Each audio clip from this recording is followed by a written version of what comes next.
Your Majesty!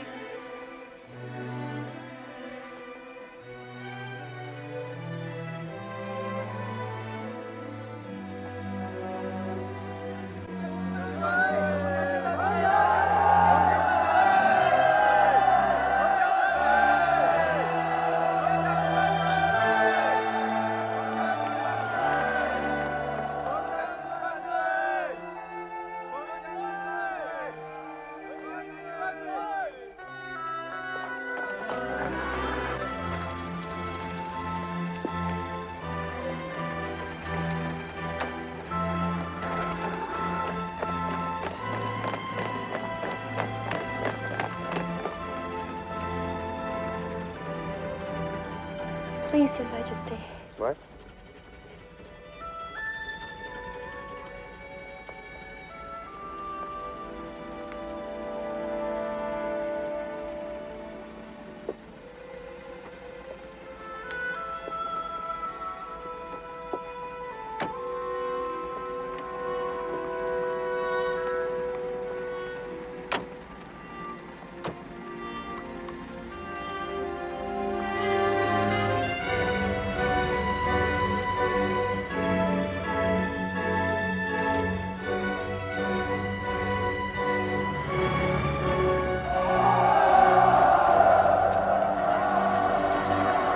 Lumber 1972 here, of course, you know he's Brian. And as this video says, it's Criterion flash sale recommendations.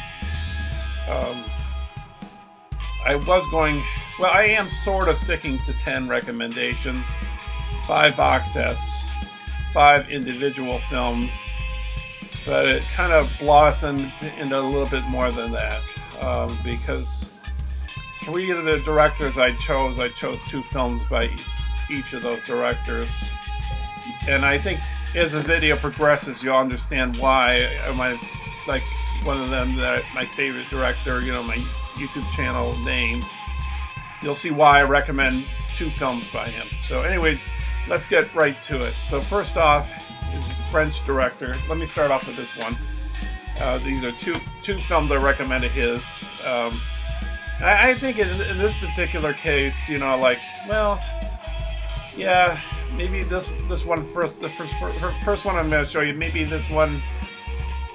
Maybe this is a little bit better than the other one. I don't know. They're about equal, and that's Le Samurai. It's Alain Delon, who lives by the code of the samurai, and he's a hitman. Really cool movie. But yeah, it's a French film by Jean-Pierre Melville. Who I think had a huge influence on the French New Wave. If you watch Godard's Breathless, and you see Gene Seberg interviewing this man with sunglasses and a hat, I can't.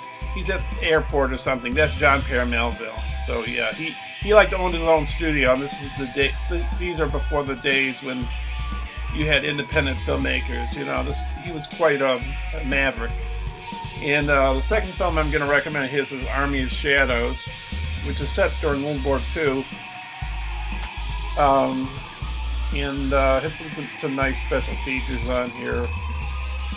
The editor, I think, and archival stuff. There's archival stuff on Le Samurai as well.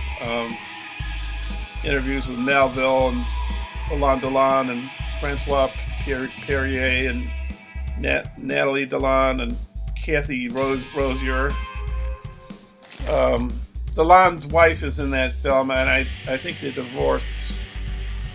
Maybe they were divorced by that time period. He's in another movie. I'm not recommending it. It's a good movie, but it's a Criterion La Piscine. I don't know if I'm pronouncing that right. The pool, or the swimming pool. I think it's been adapted more than once to more movies, but he's in that with his wife, and at that point they were divorced, but they still had good chemistry on screen.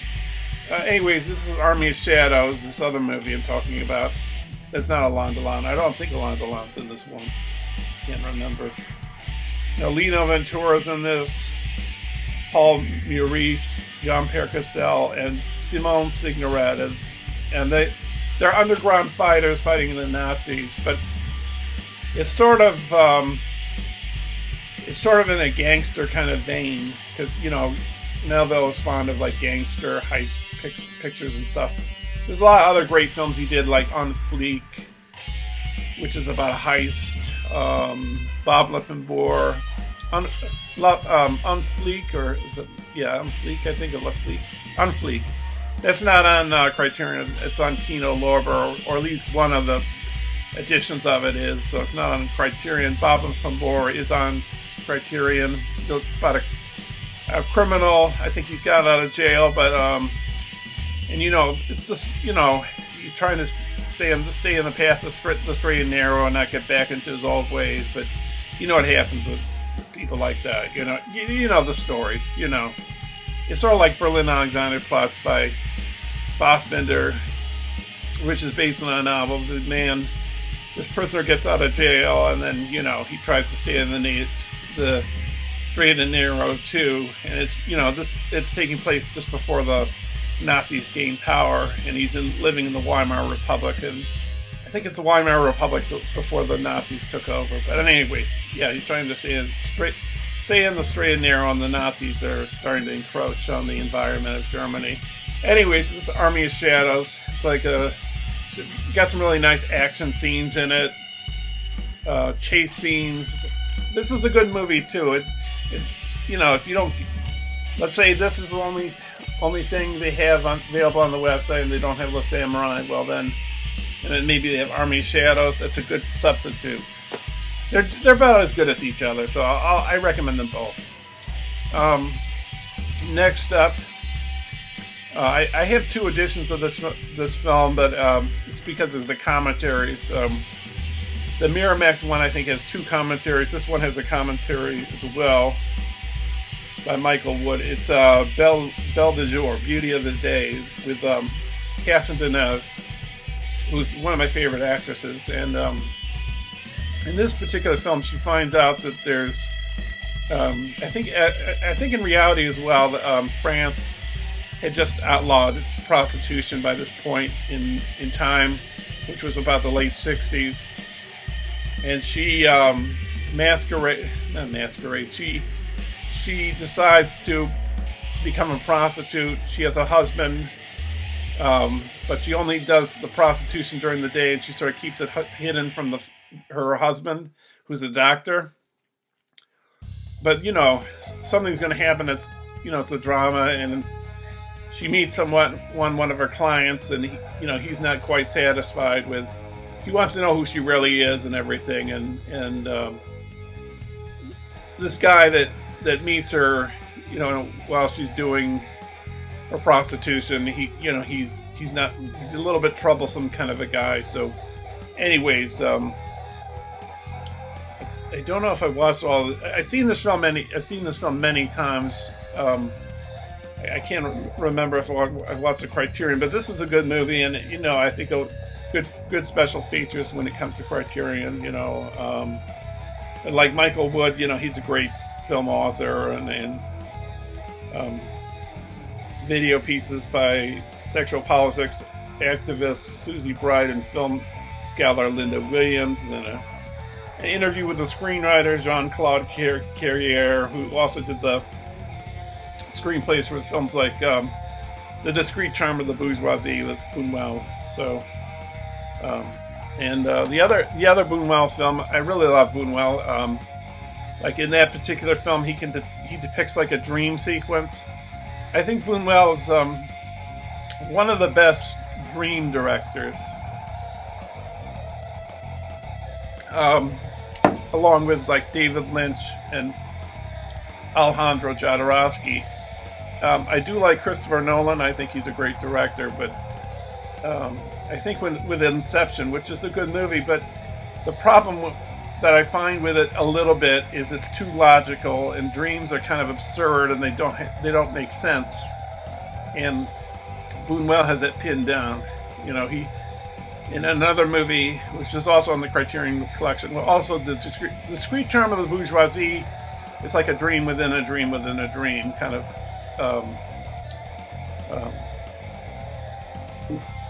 way of going about showing the movie, telling the narrative of the movie. But he did another movie called, oh man, hang on, let me just stop it. Okay, Buñuel did another movie called The Exterminating Angel with a dinner, upper class, rich group of people that come home from the opera, go to this mansion, and they can't leave this living room after they've had their meal, even though there's nothing blocking them. And he's got like these dreamlike, surrealistic. Well, he was a surrealist. Elements to that film, like you see sheep go through the. Well, I guess they're in the dining room. Sheep go through the living room. They see a bear go through the living room, and you see a walking hand. You know, so he's very good at that dream ethos or dream atmosphere. He's very good at that. Anyways, let me get to the next movie. This is Viridiana. It might make a good double feature to Belle de Jour. Viridiana's, she's played by Sylvia Pinel. It was shot in Spain, and it says banned in Spain and denounced by the Vatican. If you see it right there, Viridiana's, it's about she's a nun, and she's about to take her vows. Well, she's about to become a nun. She's about to take her vows, but her uncle, played by Fernando Rey, who was a regular of Buñuel's, who's one of the regulars of Buñuel's, and anyways, he wants her to come see him before she takes her vows, which she does, and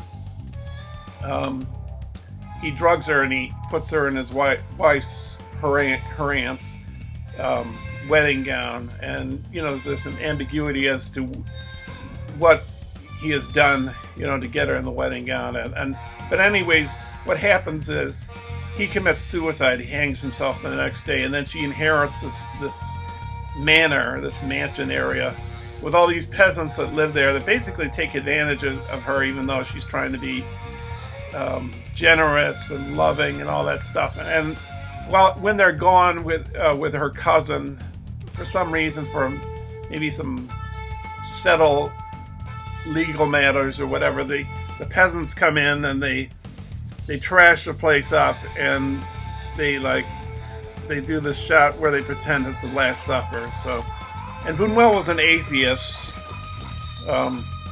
Buñuel's first film was called Un Chien Andalou. It was done with Salvador Dali. It's the famous film where you see the eyeball cut with a razor, and with the close up of the eyeball with being cut is cow's eye, but it's pretty shocking. I think even for today. And his second film was L'Âge d'Or, The Golden Age, which Dali was supposed to do with him, but Dali, I guess, didn't decide to do it with him. And L'Âge d'Or was banned like for 50 years at the time, and both of those films were silent movies.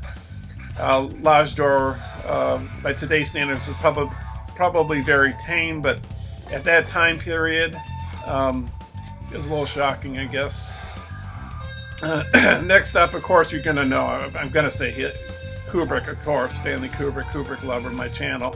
So I'm going to recommend two Kubricks, because I know that some people are kind of divided on some people like certain films of his and some people like other films of his.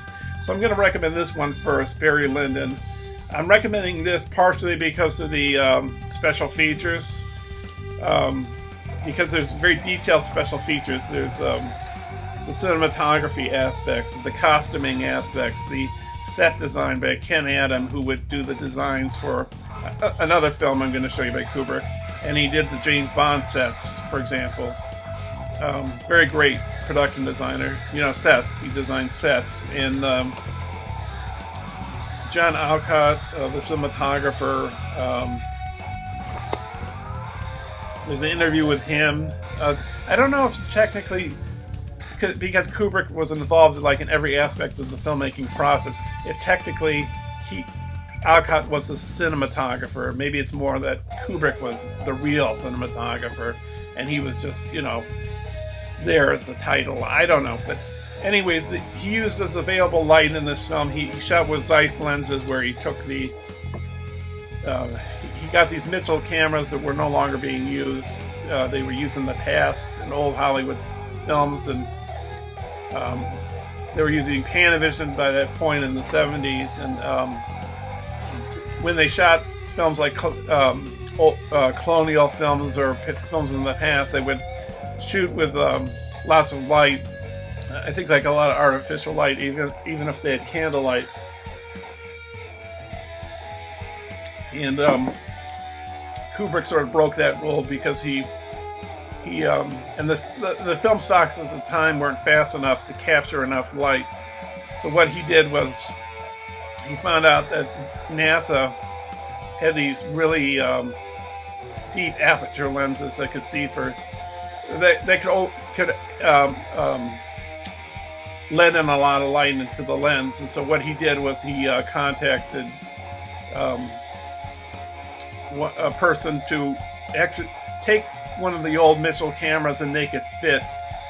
Do what he said, like do whatever you have to do to get the Zeiss lenses to fit to the Mitchell cameras, and because of that, you get all these beautiful images in Barry Lyndon. The problem when they were shooting though was if they moved the camera, and they talk about the focus puller on here. If they move the camera a little bit, you know, because of the wide aperture lenses, the camera can go out of focus. So this is the major feat, you know, accomplishing this.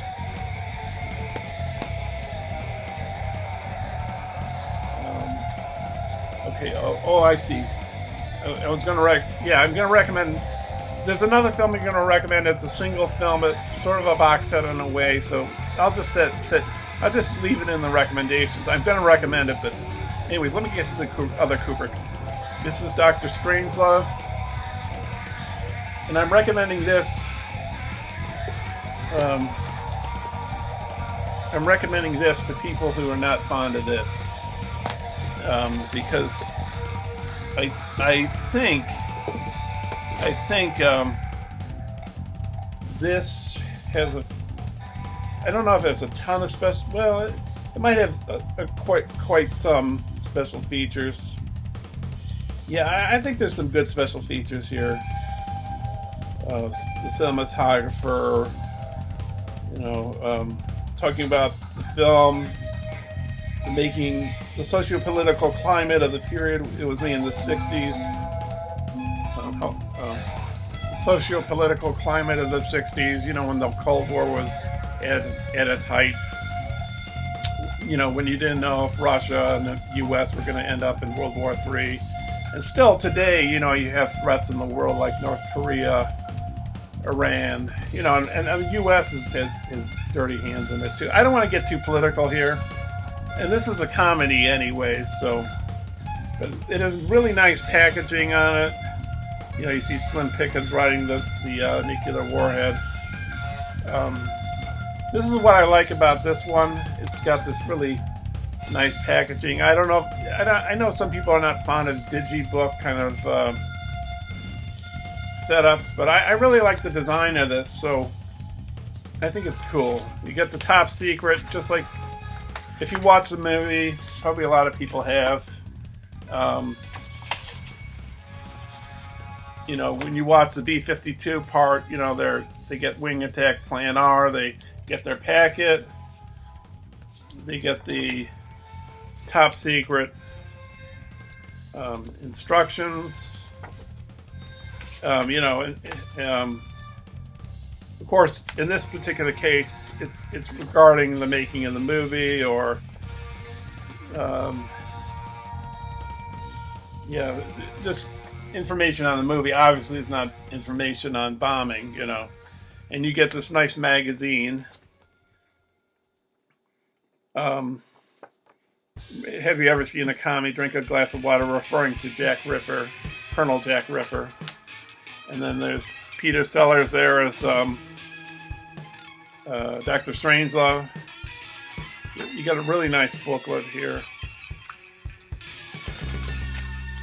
Kubrick was great with advertising. If you look at the advertising campaign for Clockwork Orange, if you like if you look, I don't know, Google Clockwork Orange advertisements, you can see he put like lots and lots and lots of effort into how it looks. You know, the advertising campaign is fantastic. But Clockwork Orange, at least not yet, is in the Criterion collection. I wouldn't be surprised if one of these days it is.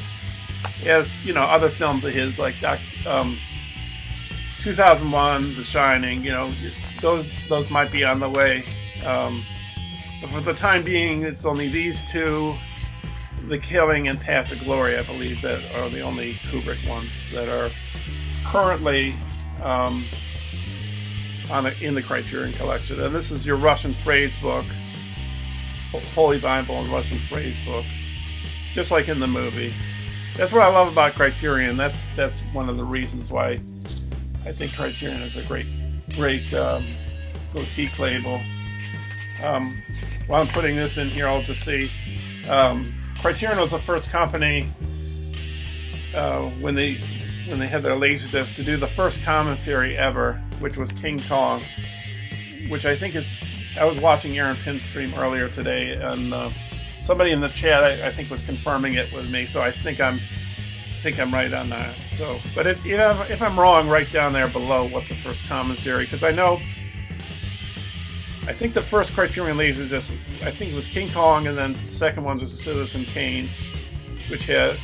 Now, Citizen Kane has a commentary by Roger Ebert, and it has another commentary by Peter Bogdanovich, but I don't know, in the particular case of the Laserdisc, where that stands, but there's a commentary on it. So, but King Kong and Citizen Kane were the first few of the films to get commentaries. And Criterion's the company that started the commentary and the special feature phenomenon to Laserdiscs, to DVDs, to Blu-rays, and I guess in 4Ks they have special features and commentaries. I don't have 4K, but okay. Now this is a film. This is my default movie recommendation. I think I recommend this film every time I do a Criterion recommendations video, and I recommend another two, and I think I recommended this next one as well, which is sort of new, more of a new addition to my collection. But I love the film to death. I love this film a lot too. This is The Last Emperor by Bernardo Bertolucci. It's got really nice packaging. This is the DVD, so there's a Blu-ray. Just to give you information, there is another edition which is not Criterion, and I just want to give this to you, give you this information so you're not let down. But my friend, he says that the aspect ratio on the Criterion is not as good. If I'm getting it wrong, you know who you are. He says it's not as good as the correct aspect ratio on another edition, which is not Criterion. Anyways, it is this nice booklet here.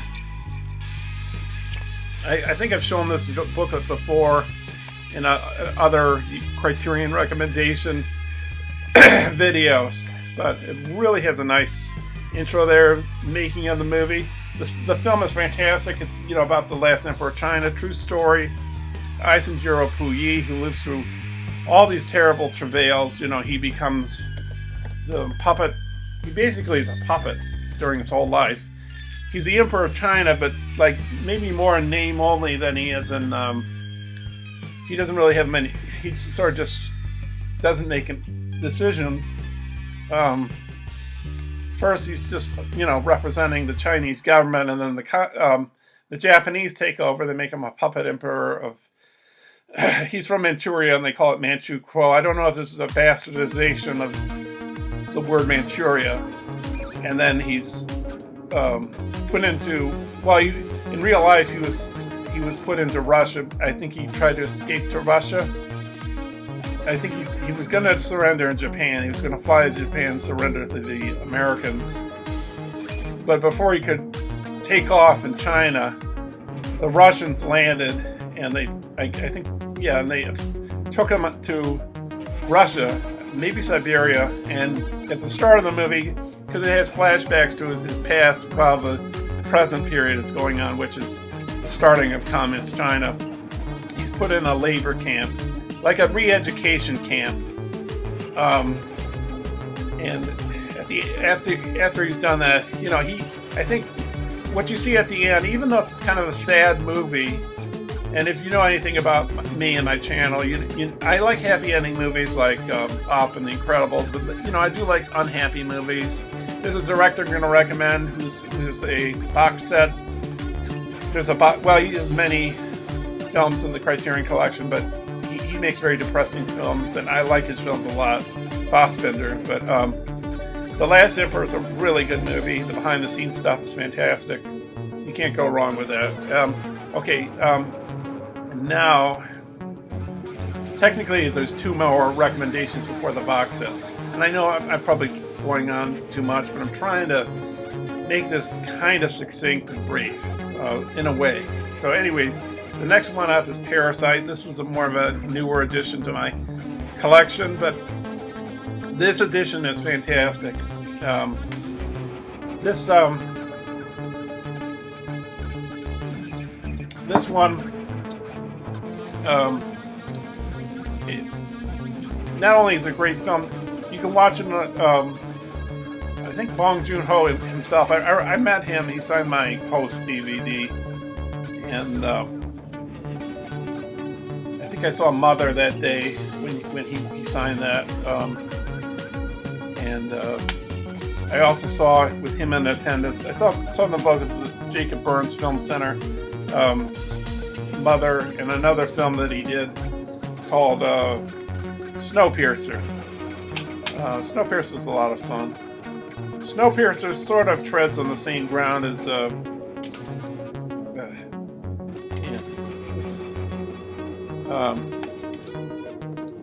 just want to show you that there. Really nice design as usual with Criterion. But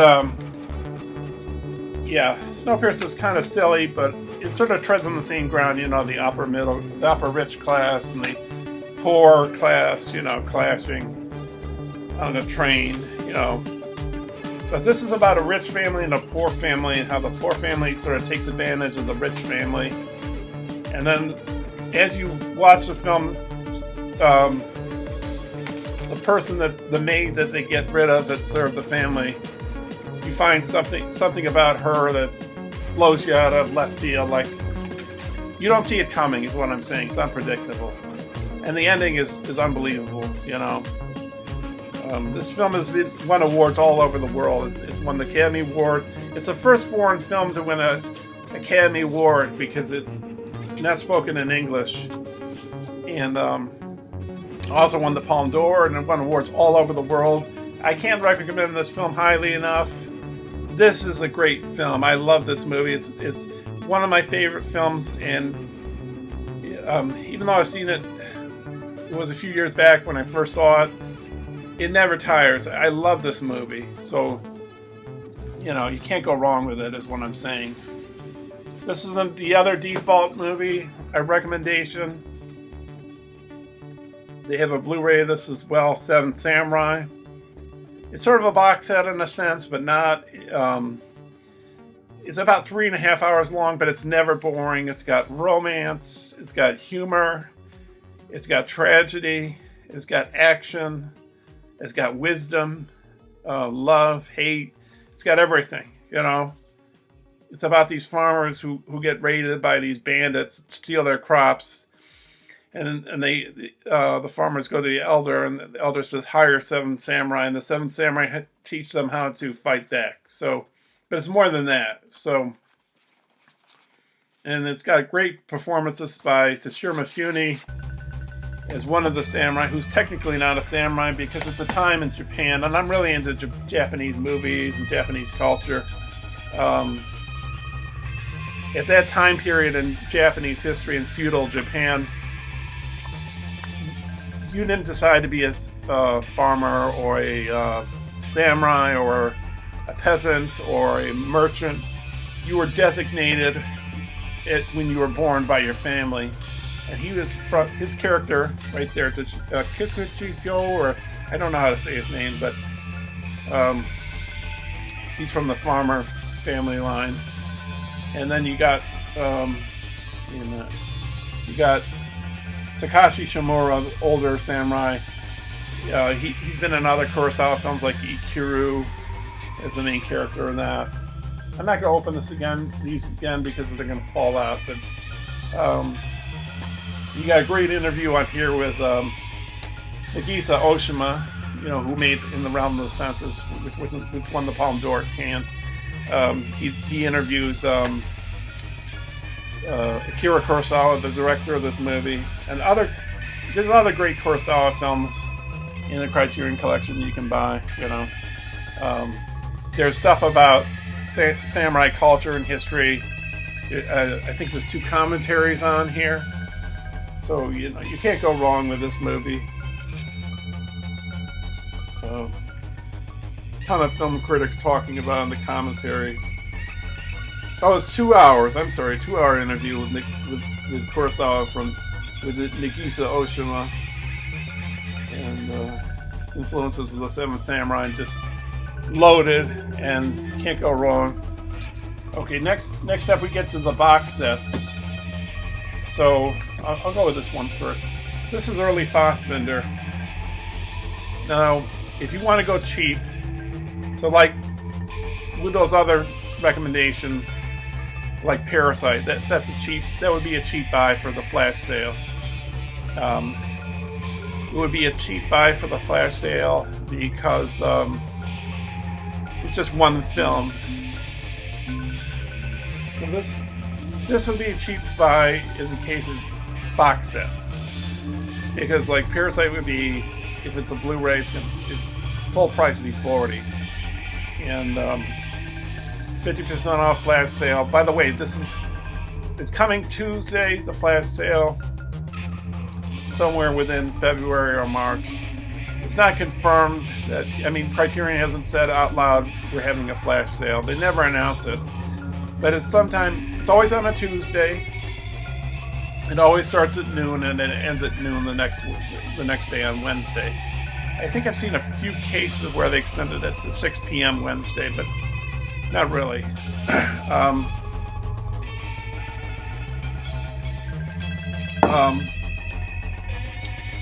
But yeah, so I think stuff sells pretty fast. This is early Fassbinder. If you want to save on buying a box set, then this might be your way to go. And it's got Love is Colder Than Death, Castlemocker, Gods of the Plague, The American Soldier, Beware of a Holy Whore. To cut down on some time, I'm not going to show each case, but if you like tragic, brooding movies, and you don't want to spend a lot of money, these are DVDs. I'm going to tell you, they don't have Blu-ray equivalents, not at least yet. So if you want to buy a box set but you want to save money, this is going to be more than a single Blu-ray or DVD. Maybe it's going to cost $30 or something. So yeah, you can save some money. Next up, the Three Colors trilogy by Krzysztof Kieslowski. I could recommend the Decalogue too by Krzysztof Kieslowski, but this is my personal favorite of his, especially White, one of my favorite films of all time. I love that movie. What the main character Carol does to the Julie Delpy character, how he turns the tables. Well, I shouldn't say anything because it's so good, and how things just turn the other way, and how it ends is beautiful too, very sweet and bitter, But the other two are good too. Blue, what happens with the Juliette Binoche character, who loses her husband and daughter at the start of the film, and how she puts up with that, how she mourns, how she deals with the death of her daughter and husband, how she tries to reconcile, tries to find some kind of what do you call that word I'm looking for? Solace, not solace exactly, but closure. That's the word I'm looking for. Yeah, closure. And this is read with, I think her name is Irene Jacobi, and it's got Jean-Claude Trignat. I know I'm butchering that name. He's been in The Conformist by Bertolucci, very good movie. He's been in The Great Silence with Klaus Kinski, which was directed by Sergio Corbucci, who was like a contemporary of Leone, Sergio Leone, the Western director. And then we got this nice booklet, really nice booklet. Great score, great acting. Yeah, and the Decalogue's good too. I mean, you can't go wrong with the Decalogue either. But I like this maybe a little bit more. But it doesn't mean that the Decalogue's bad. So next, I think we're getting to the home stretch here. Yes, we are. 2 more to go, and then that's it. So now, if you want to save like a ton of money, you want to buy like something expensive, but it's going to be expensive, but it'll be half the price, so you'll be saving money. Maybe you have Criterion coupon or a discount or something, so definitely use it. And if you have the money, and if you feel like it or whatever you feel, you can buy these 2 box sets, which are a little more hefty on your wallet. And the first one is the Essential Fellini. It's got all, not all of his movies, but it's got a large portion of them. The big ones like 8.5 and La Dolce Vita, Julia the Spirits, Satyricon, Roma, Amarcord, and The Ship Sails On, Intervista, Variety Life, White Shake, Ivy Loni, La Strada, El Bidone, and Nice at Cabiria. Those are the ones that are featured in this box set. So it doesn't have everything. It doesn't have City of Women. It doesn't have, I think it was his last movie that he made before he passed away, Something of the Moon, or Voyage of the Moon, or Something of the Loon, or with Roberto Benigni from Life is Beautiful, so it doesn't have that one. It doesn't have The Clowns. It doesn't have Ginger and Fred, so it doesn't have all of Fellini's films, but it has a good portion. Some nice artwork. Fellini's wife right there. Marcello Mastroianni there. Anita Ekberg there. Where is it? Oh, and Anthony Quinn here. So yeah, we got a lot of. It's nice. I know my friends don't like this setup here. So, the way they present this. And with this, you get 2 books.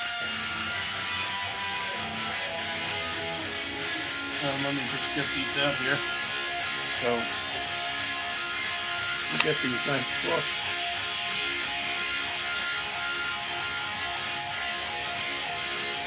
With nice little, nice pictures, and so you get, that's a guide to the films, and then you get this other one that's called Essential Fellini Essays, which is pretty thick here.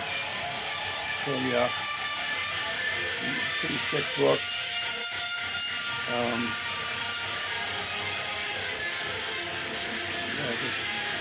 Fellini, I believe, started as a cartoonist.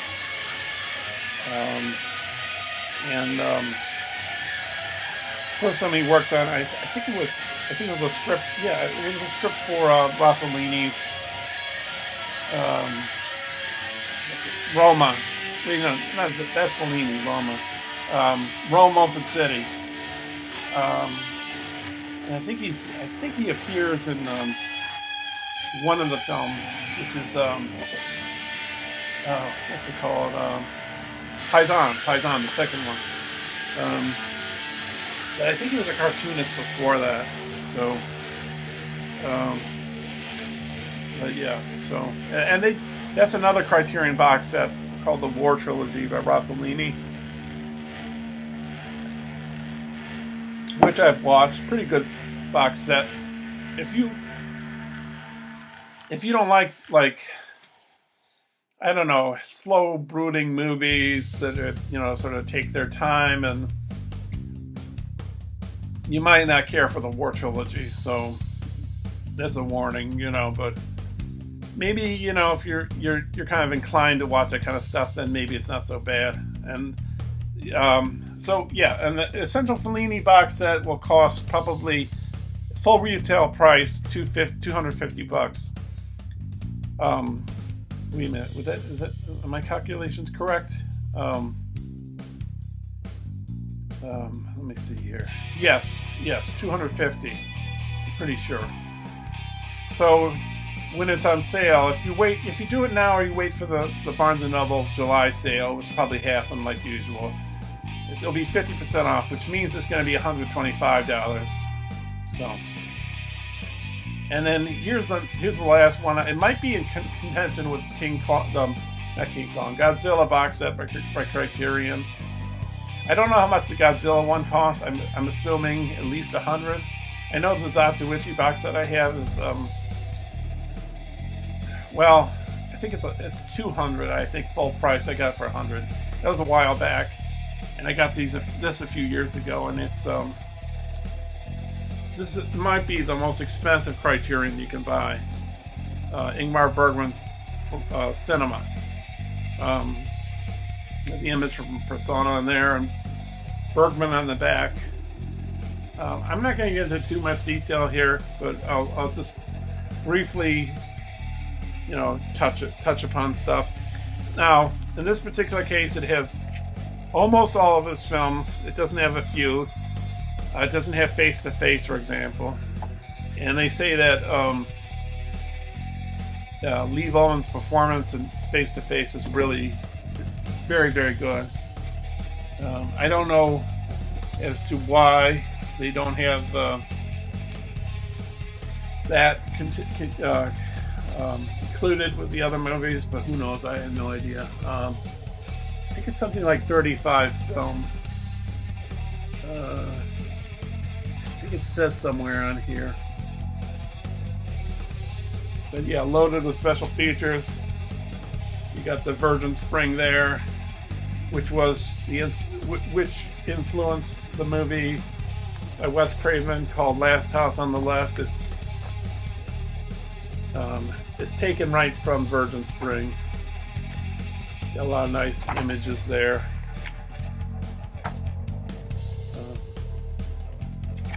Yeah, he's got a lot of great classic movies: Persona, Cries and Whispers, Seventh Seal, Wild Strawberries, Summer with Monica, Virgin Spring, The Silence. But my favorite Bergman is always going to be The Shame, and that's one of my favorite. It's so depressing. I love that movie. It's about a married couple. Now, you can buy that by itself if you want, or any of these particular films: Persona, Summer with Monica, Wild Strawberry, Seventh Seal. But if you want to get like all these together, then you can go for that. You can go for that's a J card there. Somewhere in here, I think it says how many movies are. I think it's 30 something. I think it. Oh, here we go. Okay, 39 films. Okay, including 18 never before released by Criterion. A friend of mine was saying that the Blu-ray of Persona. They did the DVD, and then they have the Blu-ray of Persona, in a single release.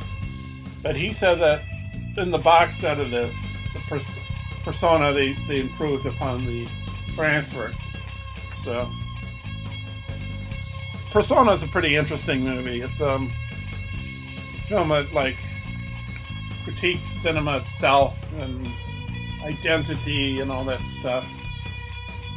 And I think it was I think Scorsese said like it was light years ahead of its time. It was like a bomb had blown off, you know, in the cinema world. You know, one of those kinds of movies, you know. And I don't know, maybe it's a film that defies explanation, you know.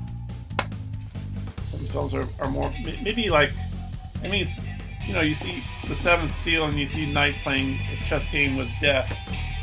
You know, it's pretty out there and artistic and all that stuff. And, you know, you see other films by Bergman that sort of dance along that. But Persona's like really total art, you know, so. But my personal favorite has changed. So that does it. That's the end of the video. I know I'll go on long here. Maybe this was one of my shorter, long videos for the Criterion recommendations. I think I'm going to put links down below to my previous recommendation videos of Criterion's. I probably gave too many ones. Okay, so yeah, maybe I gave too many recommendations. Who knows? But anyways, you got them. If you don't, if you wait for the Barnes July sale, maybe I'll repost this video. I think I might do that because I don't know. These sales, these flash sales, are always unannounced, and you know, you don't know if you're going to buy a lot or a little. So yeah, just use your judgment is what I would say. But anyways, that does it for the end of the video. And happy hunting with Criterion. I'll see you soon. Bye now. Tror du inte jag förstår? Den hopplösa drömmen om att vara. Inte verka utan vara.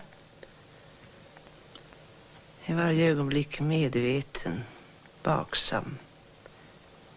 Och samtidigt avgrunden mellan vad du är inför andra och vad du är inför dig själv. Svindelkänslan och den ständiga hungern att äntligen få bli avslöjad. Att få bli genomskådad, reducerad. Kanske till och med utplånad. Varje tonfall en lögn, varje gest en förfalskning, varje leende en grimas. Ta livet av sig? Nej då, det är för otäckt. Det gör man inte. Men man kan bli orörlig. Man kan bli tyst. Då ljuger man åtminstone inte. Man kan stänga in sig, skärma av. Behöver man ju inte spela några roller. Visa några ansikten eller göra några falska gester. Tror man. Men så är det verkligheten jävlas. Ditt gömställe är inte tillräckligt tätt. Överallt sipprar det in livsyttringar. Du tvingas att reagera. Det är ingen som frågar efter om det är äkta eller oäkta. Om du är sann eller förljugen. Det är bara på teatern som sånt är en fråga av vikt. Knappt där heller för den delen. Jag förstår det, Elisabeth. Jag förstår att du tiger. Jag förstår att du är orörlig. Att du satt viljelösheten i ett fantastiskt system. Jag förstår och jag beundrar. Jag tycker du ska hålla på med den här rollen tills den är färdigspelad. Tills den inte längre är intressant. Kan du ju lämna den. Precis som du undan för undan lämnar alla dina andra roller.